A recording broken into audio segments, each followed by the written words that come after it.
जोङो मैयानिफ्रायनो लानानै आसाम सरकारनिफ्राय हरनाय RIDF नि स्किमनि गेजेरजों बेवहाय फाक्का लामा बानायनायनि जे सेंसन होनाय जादों बेवहाय जोङो जायगा जायगा गिदिंनानै दिनै जोङो बेखेवबाय थादों आरो जोङो फुंनिफ्राय जोङो प्रथमावनो सिलपुर होननाय गामियाव बेवहाय गोलावथार लामा मोनसे बेखेवबाय आरो बिनि उनाव नैथि खेबाव जोङो स्कुल गथ'निफ्राय जोङो रंसुपुर हाई स्कुलसिम बेखौ आरोबाव बेखेवबावबाय आरो दंबावो जोंना बेखेवनांगौ दा बेलासियाव बे हाबाफारिखौ लागोन दा बे लामाफ्रा जों बेखेवजानायजों लोगोसे बाव हान्था मेलानि थाखाय दा जोबोद मोजां जासिगोन नैबे जे जायगायाव जों गसंनानै दं बे जाबाय रंसुपुर हाई स्कुलनिफ्राय बे स्कुल गथ' प्लास बेवहाय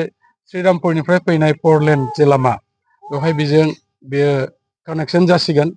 दा बे ओनसोलनि रायजो राजाफोरजों लोगोसे स्टुडेन्टफ्रा जिहेतुके ओरै जोबथारनाय हरै जोबथारनाय खाथियावनो गंनै हाई स्कुल दङ बाव थांलाय फैलाय खालामनो थाखाय बिथांमोना जोबोद सुबिदा जागोन आरो बिथांमोनहा थांनाय 17 बोसोराव बे ओनसोलाव बेबायदि लामा मोननो हायाखैमोन बे दोंसेल' नङा ओरै कला खना थानाय जेसेबां बे कल'नि एलेकायावहाय गामिफोर दङ बिथांमोना मोननो हायाखैमोन इभेन जोङो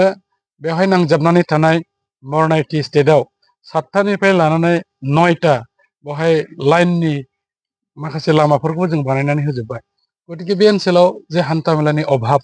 थांलाय फैलायनि जे राहा लामा बेखौ जों मोजां खालामनो हाबाय दा बेनिखायनो ओनसोलनि रायजो राजाफ्रा जोंनि फारसे मोजां मोनसे अनसायनाय बिथांमोना होदों आरो दिनैनि बे समाव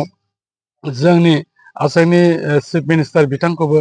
बिथांमोनाबो थेंक्स होदों लोगोसेयै बे ओनसोला जिहेतुके आसामनि सिङावब्लाबो मोनसे बिटिआर ओनसोल दा बे बिटिआर ओनसोलनि आथिखालनि जाय मानगोनां चिफ प्रमद बर' दैदेननाय जे सरकार आरो बिथाङा जे काउन्सिलनि गोबां फान्डनि गेजेरजों बिथाङाबो खाथि खाला थानाय गोबां लामाफोरखौ बे जायगायाव बानायनानै होदों आरो बेजों लोगोसे गोबां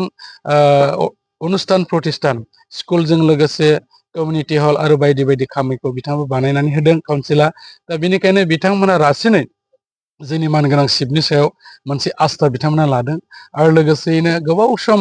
बेवहाय असान्ति जानानै थानाय ओनसोलाव दिनै सान्ति मोननो हानायखाय बे रायजो राजा बिथांमोनहा जोबोर रंजानाय फैदों आरो लोगोसेयै जोंनि गेजेराव जे खौसेथि मोनसे भाब लाबोफिननो जों हाबाय भातृत्व बध बे जाबाय जोंनि देरसिन मोनसे खामानि आरो लोगोसेयैनो दिनै जौगानाय खामानिया जागासिनो दं दा बेखायनो आं मिजिंथिदों रायजो राजाफ्रा जेरैबायदि बिथांमोनहा जोंखौ मदद खालामदों आरो जोंबो फिन बिथांमोननो जे खामानिखौ जों होनो हाबाय बेवहाय बथ साइड जोंनियावहाय गोजोननाय बाव फैदों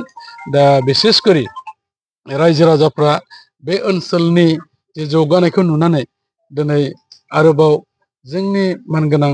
बिटिआरनि चिफ प्रमद बर' बिथांमोना जोबोद हास्थायदों इयुन समाव जाहाथे बिथांखौनो बे ओनसोलाव मोननो हाबावथों आरो बिथाङानो आरोबाव दैदेनबावथों बेखौ जोंनि रायजो राजा बिथांमोना फोरमायदों दा दिनैनि हाबाफारिया जिखिनि हाबाफारि आरो गोबां जों हाबाफारि लाबावदों जों बेखौ वान आफ्टार एनादार बेखौ मावलांबाय थानो थाखाय थिखा लानानै